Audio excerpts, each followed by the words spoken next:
Assalamualaikum warahmatullahi wabarakatuh. Bismillahirrahmanirrahim. Alhamdulillahirabbil alamin. Asyhadu an la ilaha illallah wa asyhadu anna Muhammadar Rasulullah sallallahu alaihi wasallam wa ala alihi wa ashabihi amma ba'du.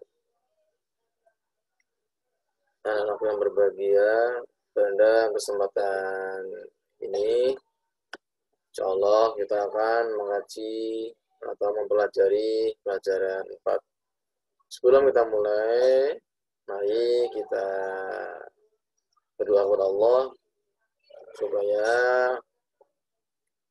pelajaran ke depan yang akan kita pelajari bisa mendapatkan barokah. Kita bisa mendapatkan barokah dari apa yang akan kita pelajari hari ini. Baik, kita berdoa bersama dengan membaca Al-Fatihah. A'udzubillahi minasyaitonir rajim. Bismillahirrahmanirrahim. Alhamdulillahirabbil alamin. Arrahmanir rahim. Maliki yaumiddin. Iyyaka na'budu wa iyyaka nasta'in. Ihdinas siratal mustaqim. Shiratal ladzina an'amta 'alaihim ghairil maghdubi 'alaihim waladdallin. Amin. Baik, anak-anak yang berbahagia, mari kita lanjutkan pelajaran 4.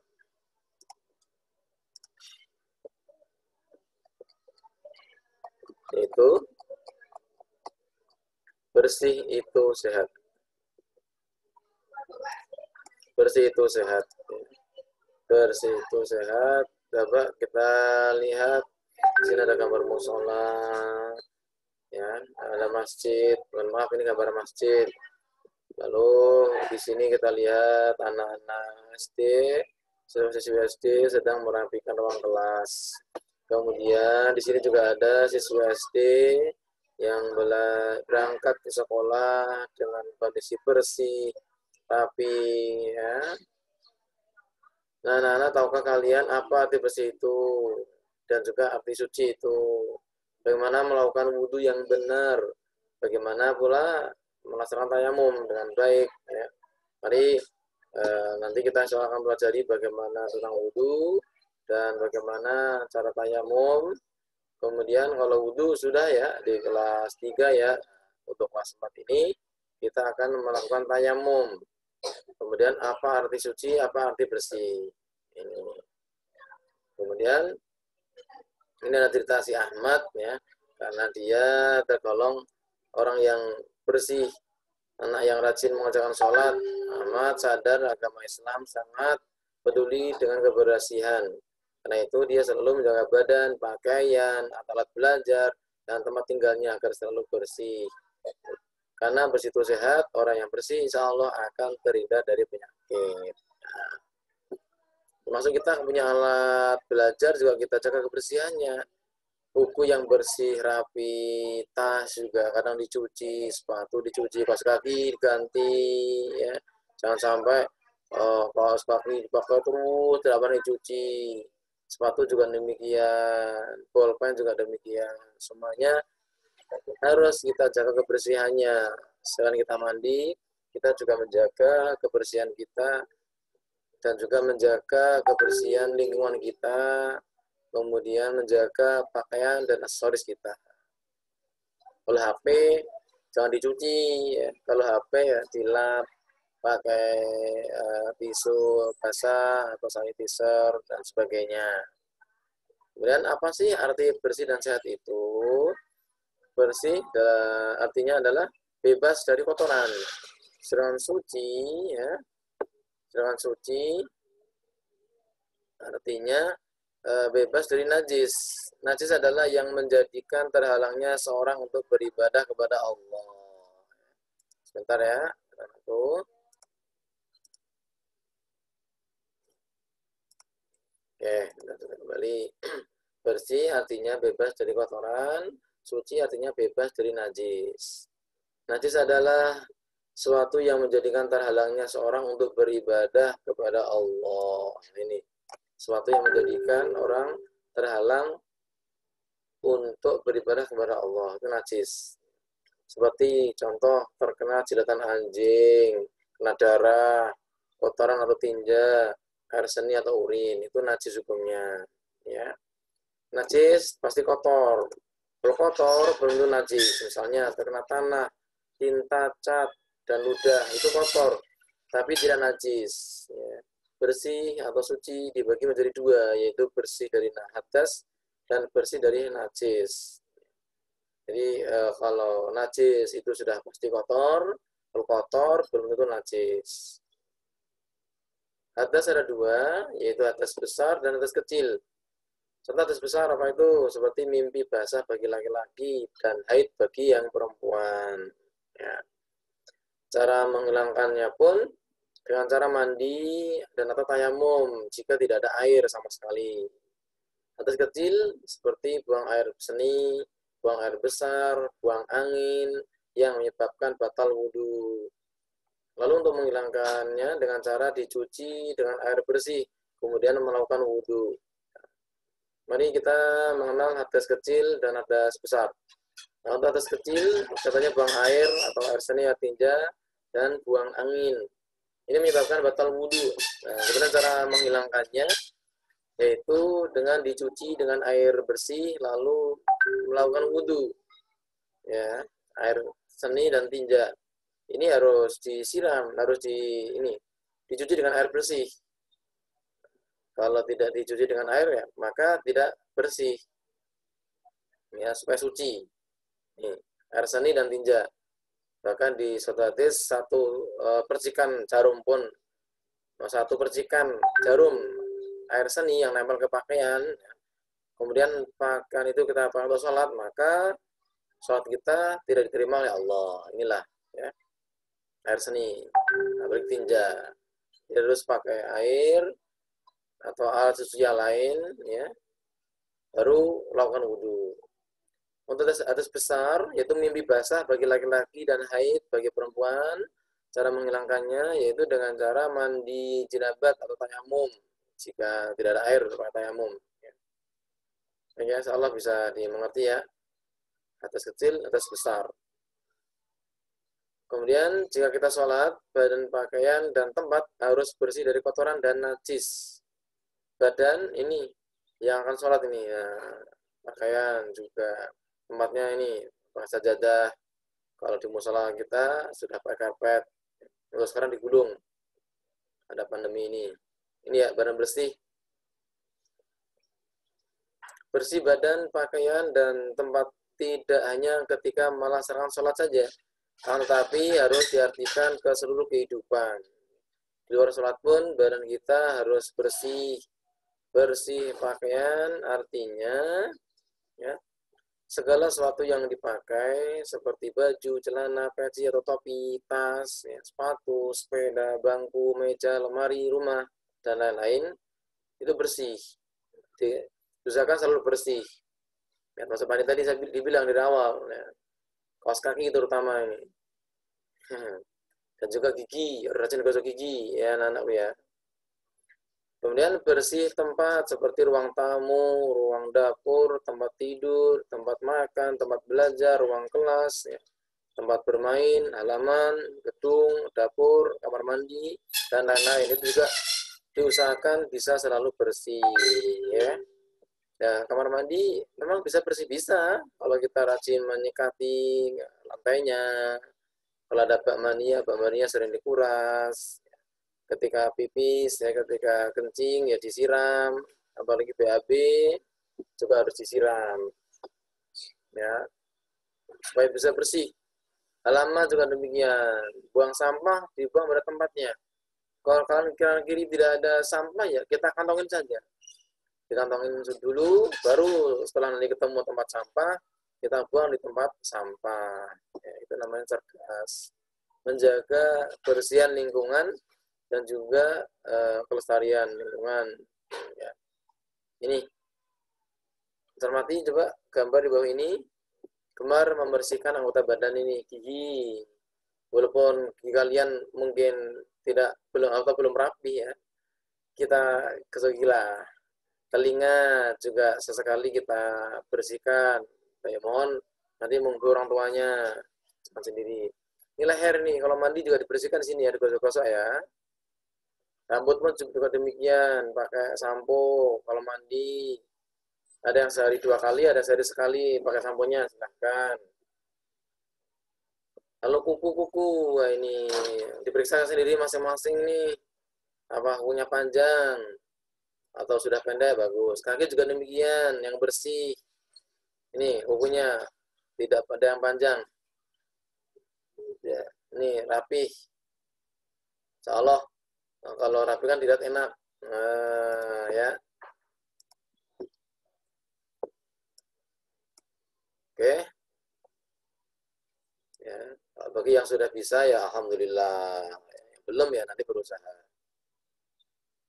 Cara membersihkan najis tadi sudah sedikit disampaikan, kita ulang kembali, yaitu najis dari air seni, darah, dan tinja harus menggunakan air mutlak, air sumur, air hujan, ya itu benar-benar air.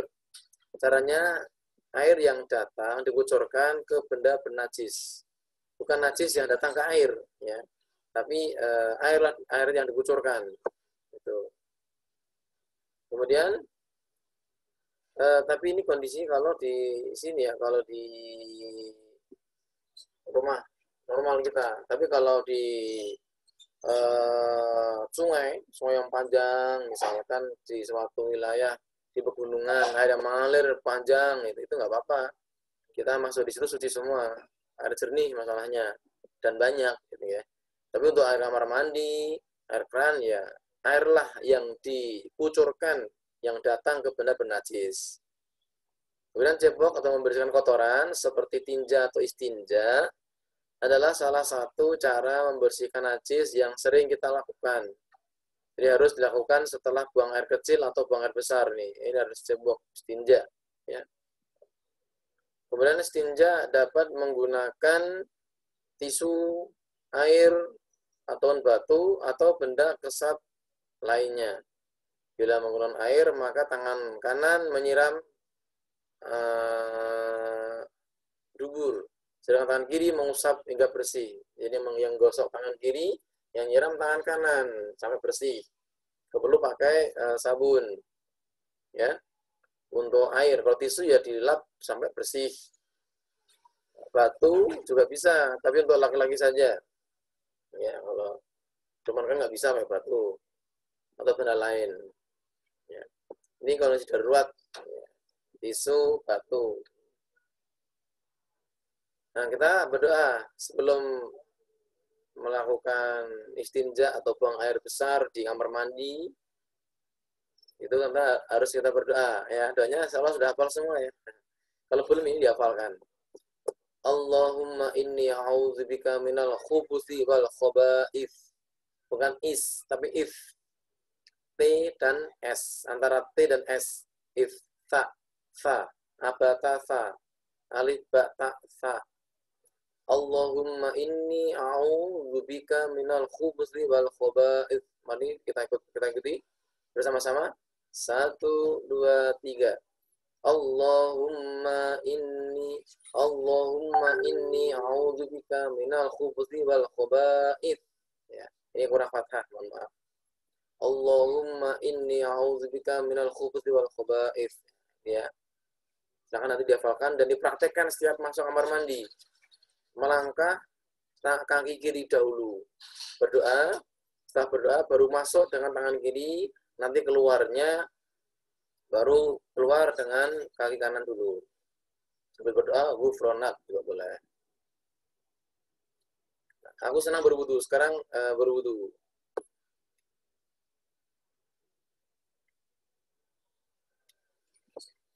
Waktu duduk di kelas 2 SD, 2 tahun yang lalu ya, ada pelajaran tentang wudu. Kelas 3 juga ada. Nah, sekarang pelajaran kita periksa kembali. Sudah benarkah wudu kita? Ayo, nanti di rumah ya, dicek sendiri apakah wudu kita sudah benar sesuai dengan apa yang disampaikan Bapak Guru atau sesuai dengan tuntunan kita ya. Wudu adalah ibadah yang sangat penting. Kalau melakukan wudu kita tidak benar, maka sholatnya pun tidak sah. Wudunya salah, maka sholatnya tidak sah. Kalau wudunya sempurna, maka sholatnya juga sempurna. sempurna. Mari kita pelajari tentang membasuh anggota wudhu dengan benar. Nah ini kita ulang kembali ya. Dianjurkan membasuh 2 tangan hingga pergelangan tangan nih sini. Kemudian kumur-kumur sambil menghisap air ke hidung. Kumur sambil menghisap air ke hidung. Ya. Kemudian membaca wajah sempurna sini ya. Setelah itu membasuh 2 tangan, lalu rambut sampai belakang atau tengkuk, lalu telinga, dan setelah itu membasuh kaki dari minimal itu paling sedikit mata kaki sampai lutut boleh, ya, pertengahan betis juga boleh. Simpel kan? Anda ulang kembali ya. Bagi yang belum bisa nanti diikuti ya di rumah. Pertama, gerakannya ini, tentunya sebelumnya ada doa-doa dulu. Membasuh tangan sampai siku, kemudian berkumur sambil menghisap air ke hidung, lalu membasuh wajah, lalu membasuh kedua tangan, kanan dan kiri sampai siku, lalu membasuh kepala, masuk rambut sampai tengkuk, dan telinga, disambung telinga, kemudian dibasuhlah kaki kita. Jangan lupa sampai jari-jari ini disela-selai ya. Itu gerakan-gerakan wudhu. Adapun jumlahnya ada 1 kali 1 kali, 3 kali, ya 3 kali, dianjurkan ya 3 kali supaya ya lebih bagus lah, lebih barokah. Ya, dari wudhu. Caranya begitu. Ingat, wudhu sempurna, sholat juga sempurna. Kalau wudhu salah, sholat tidak sah. Sekarang kita tayamum. Misalkan ini ketika orang itu sakit, tidak mau kena air, boleh tayamum. Ketika tidak ada air, maka boleh tayamum. Ya.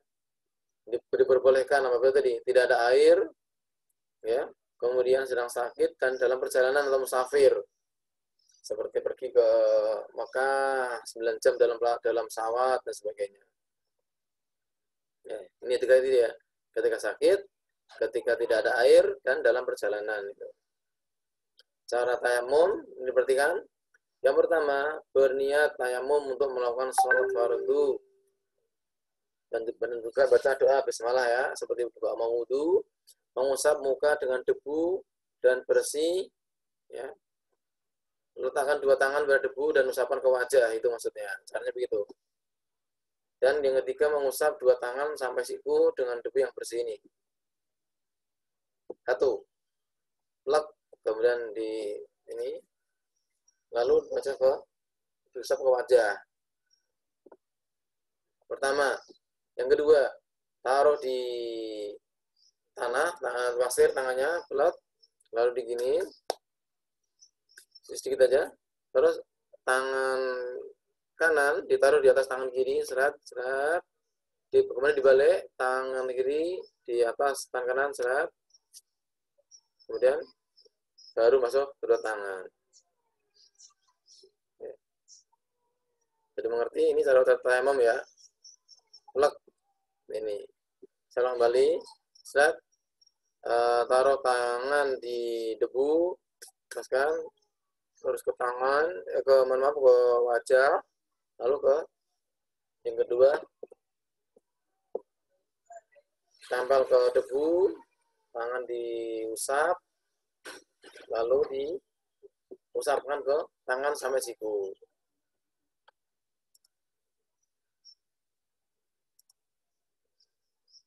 Jadi Pak, di berat jari, ini gambar ini, ya. Dan tangan dalam menempelkan ke tanah bisa sekali. Bermacam-macam sumber dan banyak loh. Misalkan ini 1, bismillah. Tangan, wajah, stop. Stop. Bismillah. Tangan. Nah, selesai. 2 setelah wudu. Itu ya. Ya. Yang pasti ini pokoknya ini, udah 3 ini. Membersihkan, mengusap wajah, ya.